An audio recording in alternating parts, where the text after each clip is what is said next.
Tofa wata sabuwa yanzu tsohuwar jaruma a masana'antar Kannywood mai suna Fati Karishima ta fashe da kuka bayan irin rashin mutuncin da aka yi mata a gidan mijinta da kuma abinda 'yan Kannywood suka yi mata.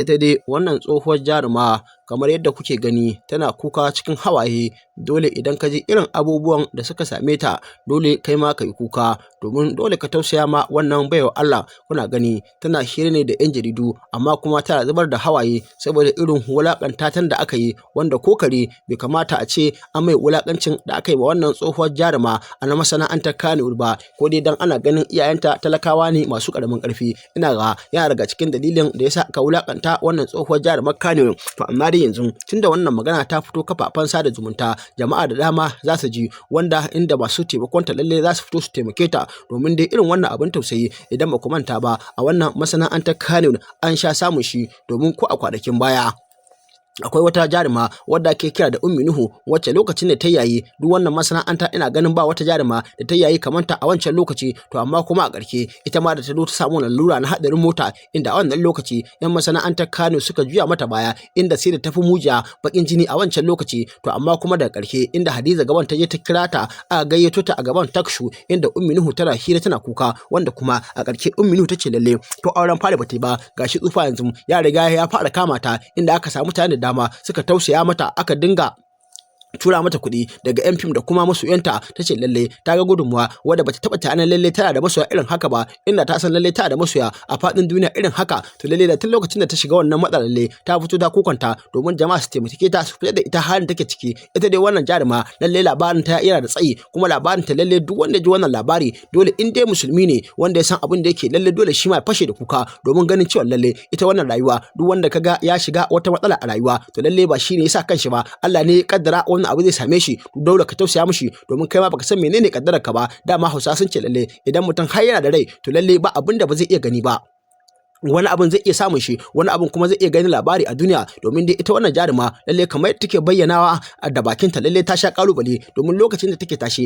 a wannan masana'anta na Kano lalle jama'a suna son ta matuƙa, yan uwanta yan fim suna son ta matuƙa. Amma kuma daga baya sai wani mutum ya fito rana tsaka ya ce lalle in ba ita ba sai rijiya, ya ce lalle ita zai aura, inda ya matsa mata tana ji tana gani ki daina wannan harka na masana'antar Kano, inda ta auri wannan bawan Allah ta ɗauka lalle da gaske son ta yake yi, ashe wannan mutumin lalle ba son ta yake ba. Bacin ya aure ta kuma har an samu sun haifi 'ya'ya biyu a wannan lokaci. Uwar miji ta tsangwame ta, sannan kannan miji su tsangwame ta. A wannan lokaci aka sa mata ido, aka ce lalle ita fim ce, ai asalin ta iska ce, inda a wannan lokaci irin wannan tsangwama da ake wannan mata sanadiyar haka dai har dai mijinta ya ga dai ba zai iya zama da ita ba, a lokacin ya sauke mata.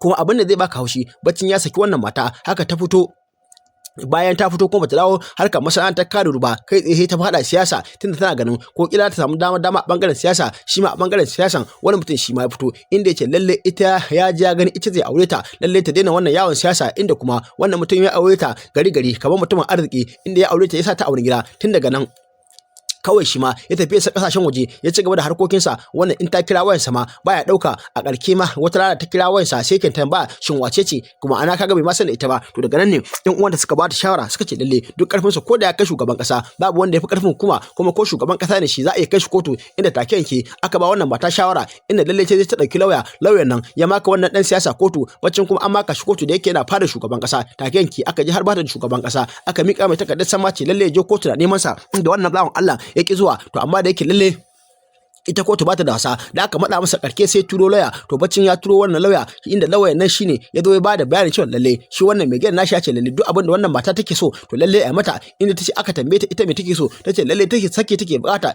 Inda take yanke alƙali ya rubuta takardar saki ya bata. To kuma bacin an bata wannan takardar saki, inda tace lalle ta fito kuma yanzu ita a matsayin ta ne mai ƙauran ƙarfi, kuma ta ce lalle iyayenta ba su da ƙarfi yadda ya kamata. Inda ta ce lalle inda take haya lalle tana cikin wahala. Inda ta ce lalle akwai wata rana lokacin da a ƙasa ma take kwana tare da yaranta a bakin hanya, inda kamar masu shayi suke sai da shayi. Lalle ta ce a wannan guri take kwana saboda inda ya kamata a taimake ta ba wanda zai taimake ta. Inda ta ce lalle a wannan lokaci da ƙyar ta samu ta kira Mansura Isa, inda Mansura Isa ta bata gudunmuwa na kimanin 10,000. Kuma kun ga Mansura Isa Allah ya saka mata da alheri, domin ita Mansura Isa a cikin matan Kannywood tana ga cikin mata masu taimako. Domin idan ba ku manta ba akwai wata jarumin fim wanda ake kira da Fati, wadda ta rasu a kwanakin baya. Mansura Isa lalle hakkaton mota ta dauka ta ba wannan fati, to kuma haga wannan jaruma ita ma yanzu gashi ta fito ta ce lalle Mansura Isa ta ce mutum da 10,000, wanda kuma a wannan rayuwa da ake ciki yau ko mutum 500 ya dauka ya baka kyauta lalle ba karamin kuɗi ne ba, to barantana ya ce ya dauki kyauta 10,000 ya baka, to kaga kullun sai dai Mansura Isa a dinga mata fatan alheri. Duk da ita Mansura Isa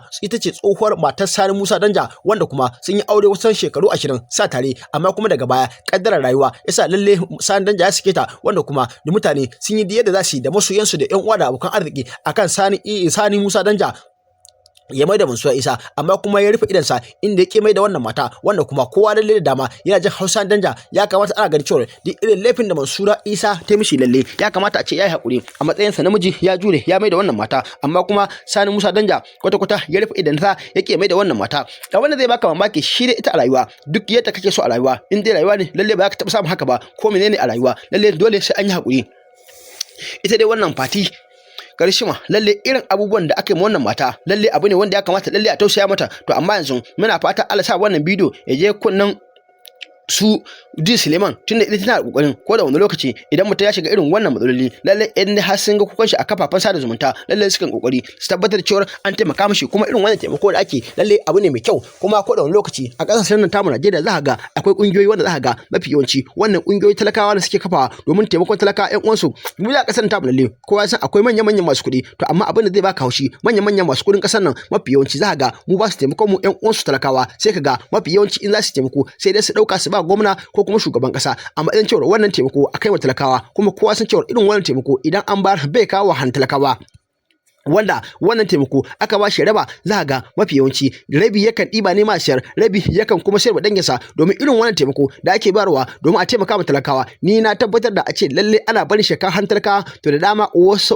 abubuwa yanzu da an same su yau za ga ƙasar nan tamu duk wani abu da talaka yake amfana da shi za ga yi tsada, kuma za ga yau duk wani abu da talaka yake amfana da shi za ga gwamnatin Najeriya ba ta da wani guri baccin ta ga ta haramta wannan abu, kuma ba wani abu dalilin kisa take haramta wannan abu ba, a'a kila wani talaka ya je cikin wannan abu ya shiga ya laifi, to dalilin haka ne sai ga gwamnati ta haramta wannan abu. Yanzu ku ba ku gani a ƙasar tamu saboda hare-hare da yan bindiga suke kaiwa da mashina, kuna gani yanzu jihar Kano kwanan nan aka ce an hana caba, wanda kuma dama ce an hana caba, to amma kuma akwai gurare inda suke yin local government inda suke yin wannan caba, to amma wannan dalilin wannan hare-hare da yan bindiga suke kawowa ya kace lalle an hana wannan acaba, wanda kuma ku tsaya da kanku ku yi nazari ku lura cewa lalle shi fa hana acaba da ake a kasar tamu kwata bai taɓa yin maganin wani abu ba ko da kwada. Yanzu ku dawo gani in dai hana acaba ne babu inda aka hana acaba na tsiya na baki na tsiya wanda ko a ƙauye ko ya ƙauye yake lalle kwata ba ka hawo mashin ba kamar irin Borno, to amma kuma wallahi har yanzu har gobe ƴan Boko Haramun suna kashe mutane, domin ko kwanan nan kuna ganin abin da ya faru jihar Borno da wani soja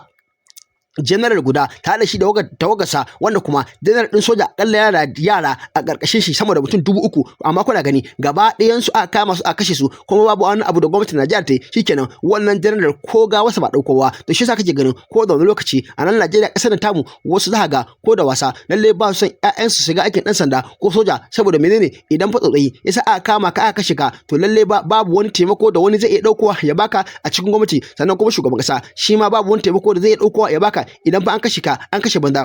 Ko za ga irin wannan aikin mafi yawanci ƴaƴan talakawa ne su ake sawa, ba za a cika sa ƴaƴan masu kuɗi ba, mafi yawanci su ƴaƴan masu kuɗi sai dai ga an nema musu aikin office wanda za su dinga rubuce wanda za su dinga bada umarni, kuma irin wannan aikin za ga ko da ka kaddara an sa dan mai kuɗi lalle za a sa shi babba ne a cikin wannan masu aiki wanda lalle sai dai bada umarni, kuma irin wannan guri lalle ba zai taɓa zuwa ba sai dai tura yaran su ko da wani lokacin. Kuma kowa san irin matsalar da muke fama da ita a arewacin Najeriya wannan na rashin tsaro, inda ko da wani lokaci ƴan bindiga da za ga sun kawo hari sun kawo mutane sun kashe su haka kawai babu gaira babu dalili ba tare da an yi wani laifin komai ba. Sannan abin da zai baka haushi idan kuma ka je ka kai kara wajen jami'an tsaro maimakon su tsaya su yi bincike su tabbatar abin da ka faɗa gaskiya ne, idan an kama ƴan uwanka su yi kokari ya za ya karɓo su ga ba su je su karɓo su ba. Kuma abin da zai baka haushi ba talaka ba hatta ya su masu mulkin ƙasar nan, in dai mutum ya riga ya kubuce shiga wani hannun ƴan bindiga to za ga su kan sauran masu mulkin lallai sai riga sun yi biris da shi, in kuma kaga sun kula shi to lallai sai dai in wanda ke dan uwansu ne yana da wani mai mulki dan uwan shi na jini a cikin su to nan za ga an kula wannan magana, amma in dai ba haka ne ba, in ya riga ya subuce kenan sai da dauki wannan kuɗin fansa akai. Wani lokaci kuma in ya zo da ƙara kwana a dauki kuɗin fansa a ba wa'annan tsinanin mutane, amma kuma da ƙarke ana ji ana gani su kashe wanda suka kama. Abin da ke faruwa a ƙasar tamu kenan. Dan haka ya kamata mutane duk abin da zaka yi lalle kai abin mai kyau, saboda ita wannan rayuwar abin ba ta da wani garanti. Yau ne kai ne to gobe fa lalle ba kai ne ba. Dan Allah da Annabi idan yau ne farko zo ka wata shata mu ka zanna mana alamar subscribe, ka zanna mana alamar ƙararrawa, ka share din bidiyon na kai lakin, muna godiya sosai. Ga cikakkun bidiyon dan kwalla. Aka zo aka fara wannan gudu na din, na zama tamkar mujiya a cikin mutane. Ga kotu ta sa ni a gaban fita in bar gida, masu gida suna son gidansu. A lokacin takaice miki har gindin teburin mai shayi zai da zauna da yayana. Shine na tattara kayana na bar Jos na koma Kano. Ta dawo Kano da zama. Ni ruwa biyu ce, Igbo da Fulani, kuma ni 'yar Jos ce. Na yi aure, ina da 'ya'yana guda biyu, Humaid da Rudalla, mace da namiji. Ina cikin tsakiyar fim aure ya zo min. Na yi aure, inda na aure uban 'ya'yana. Muka kasance a nan cikin Kano muka zauna. Na haifi 'ya'ya guda biyu. Matsaloli da wasu a rasa ba na dangin miji. Na fita a gidan da shauransu. Ne ta renon 'ya'yana har Allah ya sa na zo na sake haɗuwa da mijin aure a sanadiyar na faɗa siyasa. Aka rantsar da mu a Bila lokacin tafiyan Tinubu ɗin nan. Mun yi mai kamfen da mu, aka yi ta yawon kamfen ɗin a lokacin, har na zo na haɗu da ɗaya daga cikin mutanensa, wanda shi ne yana da cikin kabinet ɗin Tinubu har a yanzu. Yana cikin mulkin, ana mulki da shi, shi ma mai mukami ne. Ya gani ya ce yana sona, zai aure ni. Muka yi aure. To tunda muka yi aure ban sani ba ko dan yana da mulki ne yasa ya yi min abin da ya yi min, ko kuma a'a dan ya gani ba 'yar kowa ba ne, ba wanda zai iya taka mai birki ko kuma ai shari'a da shi, yasa ya abin da ya yi. Ban sani ba, sanin gaibi sai Allah. Ya aure ni shekara guda bai taba zuwa inda nake ba, bai kuma banni na je inda yake ba. Duk lokacin da na yi yunkuri na mai gana ya banni na je, zai ce min kar in damu, baya kasa in ya turo zai sa a ɗauke ni. To a haka yana tura min kudin cefane da abin nan ce babu zai tura. Daga baya ya zo baya ɗaukan wayata, kudin cefanen ma aka daina turawa. In na kira in tura mai saƙo ba zai respond ba, ba zai kira ni ba, ba zai ɗauki wayata ba. Wata rana ana tafi haka sai na kira shi. Da na kira shi a waya sai ce wai ni wace ce. Sai na kashe wayar. Na kashe wayar sai na kira wata sista na, sai nake ce mata kin ji yadda muka yi da shi. Ita ce ki je Abuja, ki tafi Abuja tunda yanzu na yi confirming ai Tinubu na ƙasar suna gari, ki je kawai da abin da za ku yi. Kuma a lokacin auren mu ya kai shekara, wanda kuma gidan da nake ciki sun fara matsa min akan maganan renewing din gida. To sai na tafi shari'a court a nan Abuja, sai aka yi takarda aka sa sunan shi da komai, aka tura mishi Bila. Da ya tashi sai turo lauyansa. Ya turo lauyansa sai ya ce ai min da abin da nake so. Aka tambaye ni a kotu me nake so, na ce a sake ni. Sai aka sake ni, sake ɗaya, ina takarduna da komai. To tun da aka sake ni na dawo, a nan ne zan ce inna lillahi wa inna ilaihi raji'un. Gaskiya a lokacin da na samu wannan matsalar auren, mutum ɗaya na yi magana da ita ce Mansura Isa. Ko ita lokacin Mansura Isa na kira ta a lokacin ba ni da abin da zan ci in ba ma yara a gida. Sai na kira ta sai nake ce mata ga halin nake ciki. Sai ta ce min in gaya mata waye mijina din, kuma in ba ta namban shi. Sai ban ba ta namban shi ba, ba kuma gaya mata waye ba, saboda mai mulki ne, kar ya zo ya zama min damuwa. Ni yar talakawa ce, cin yau na safe da ƙyar na rana da ƙyar. Sai ta tura min 10,000 a lokacin, na je na yi cefane, wanda a lokacin zan yi nuna miki bidiyon gidana da komai. Wallahi sanda ya zo na rasa duk abin da kike tunani. Na zo na fara wani bleeding na jini, sannan wata 5 ina bleeding, na rasa daga ina bleeding din yake. Haka in sai da wannan in tafi neman magani, in sai da wannan in tafi neman magani. Haka na kasance. Sanda ya zamana na kasance kowa ya ƙi ni, kowa ya guje ni. Irin nake da farin jinin jama'a da manya, duk wanda na dosa ya taimake ni za a taimake ni. Ga masu gida sun sako ni a gaba, sun kai ni kotu. Ina fama kuma da jinya. Bayan na bleeding din, na zo ina wani irin haka kawai, za ki gani zan kumbura. Na je asibiti ba su ce min ga abin da yake damuna ba. Aka zo aka fara wannan guduna din, na zama tamkar mujiya a cikin mutane.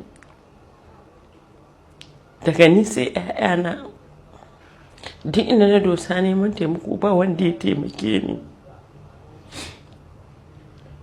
Ga kotu ta sa ni a gaban fita in bar gida, masu gida suna son gidansu. A lokacin takaice miki har gindin teburin mai shayi zai da zauna da 'ya'yana, saboda ba ni da inda zan zauna. Ko kare ne a lokacin yake haushi, wallahi in na zo wajen karen zai tsaya. Sai na rasa, na zama wata iri. Shi ne na tattara kayana na bar Jos, na koma Kano. Ta dawo Kano da zama. Ina cikin wannan yanayi, hali wata jarabawa ta sake samuna. Mahaifina ya faɗi mummunan jinya, wanda dai da sakan ɗaya baya yi sai a oxygen.